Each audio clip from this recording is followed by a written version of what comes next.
The Hawaii State Legislature has its own investigator on staff, and no, she's not a reporter, she's a senator. We have her today, Senator Donna Mercado Kim, who is the head of the Senate Ways and Means Committee, and she is a very tough cookie. She goes after people and she asks them about money and tracking the money, right, Senator Kim? Well, Malia, welcome to the show. Thank you. Thank you for having me. Sure, sure. Hopefully I'm not an investigator, but part of my job is representing the people in my district as well as the people of the state of Hawaii. I believe that it's their money and it's their government, and they should know what's going on. We should have transparency, and there's a lot of problems and issues that should be aired out, and the people should know what's going on. Absolutely, and I think it's a compliment to be an investigator. But anyway, I know you've had several hearings to look into following the money, holding government agencies responsible, and that's not just in this administration. It's in the last administration. It's in the city when you're in the council. Absolutely. So this is years and years of tracking the government and spending. So what's going on now at the Capitol? It's a busy summer. You've had some hearings already. You're going to have more hearings. Yes, we had a hearing last week. In fact, we have two hearings. We had one on CGI the week before, and last week we had one on the airports. And tomorrow at 10 o'clock, we are following up on issues that came up and questions that came up at last week's hearing for follow-up. And you know, I think it's important that the administration is held accountable and that the people can see them on TV, see them live speaking and answering the questions and issues at hand. Now, a lot of the things that I get are from people via email and telephone calls, employees. They're afraid to come forward, and so they give me all this information. Some of it I just can't use because unless they come forward, but some of them have merit, and we look into it and then we bring it up. Now tell us about the first one that you mentioned, CGI.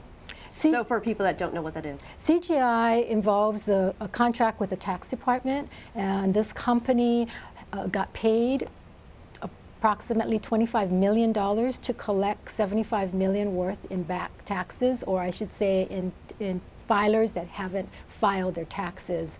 And we felt that that amount of money, $25 million, could have been a lot less if we had hired the 10 individuals in-house and trained them, because basically what they provided is software, and they're sending out letters. The computer generates these letters and it goes out to people, and they collect 33 1/3 of whatever people pay. And in addition to that, they get 33 1/3 of your future payments for the duration of their contract. So for example, if you fail to file for 3 months and you get a letter and you pay your say $1,000 each month, $3,000, they would get 33 1/3 of that, $3,000, and every time you pay your taxes henceforth until the end of their contract, they get 33 1/3%. Wow. That is remarkable. That is remarkable. So I also heard you say, and I know people personally who have gotten these letters saying they owe money and they don't. Exactly. And they had companies that don't even exist. Exactly. So what about that? Tell me about that. It's a computer generation letter. Again, it's not the individuals going after like a collectors. And the computer, nobody's double checking the computer. Nobody's double checking the letters. And these people are calling and saying, somebody answer. I've got a friend who received letters. She's called. They don't get back to her. And finally, they called her back. She resolved it. And yesterday I saw her and she said she got another letter. I know Small Business Hawaii Foundation, which just started 2 years ago, has been being told that they haven't paid since 2001. I guess there's something important about 2001. Is that's when the software goes back to, right? Or something? Actually, CGI came on board in '99, but this actual software didn't actually get created until 2008, I believe. So I don't know what that date. Why that date is so. That's so strange though, because I know a few people have gotten told they haven't paid in 2001. It's like, this is 2010. How can you do that? So are there any other major problems with that, and have you had it resolved in terms of your questions of the director? No, it's not resolved. In fact, just today before I came here, the tax department sent me some answers to questions, but you know that the administration let the tax director go, and so the deputy who had actually signed the contracts and responsible for amending the contracts is now deputy of another department, and so there's not a whole lot of people there that can answer the questions. And so Marian Higa, I believe, will be doing an audit, and she'll be looking further into the CGI issue. And to see if the money was spent well, or to see if it's working, or like what kind of audit? All like of administration? it. Yes, all of it, to see whether or not because it was a non-bid contract as well, to see if the procurement laws were being followed, to see whether or not there's some problems with this, because the employees are saying that they could have done the job and that this company has in fact gotten involved in their day-to-day operations. And really it's the contractor that's sort of running the department is what we've been hearing, which is highly unusual. Right. Okay, tell us about some of the other contracts that you've been looking into. Well, the airports, because it's run pretty much 100% on special funds and federal funds, that we haven't really kept a watchful eye on the spending. And I have been receiving a lot of calls and letters from employees and people that are aware of what's going on in the airports. And just recently, because of the change in administration that's coming up with the elections for governor, and we see this every time there's a new administration, that the administration is trying to put their appointees into civil service positions. So here you have these exempt appointees that have been running the airport and running some other departments, and now they're looking for these civil service vacant positions that they can put themselves into and get the longevity of a civil service position. Right, and you have security in that position in terms of, right?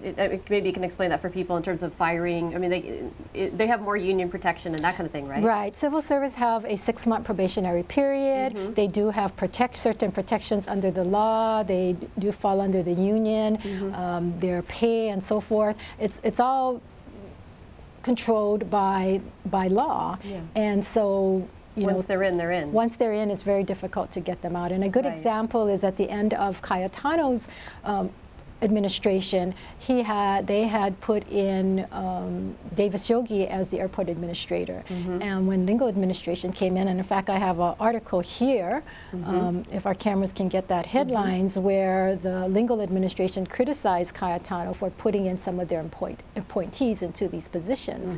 And they were so much concerned about this individual at the airport that they pushed him on the side and gave him other duties, and finally got into a settlement agreement whereby he would go and become the harbors administrator, and the harbors administrator would come over to the airport, and then subsequently the airport guy moved over to UH.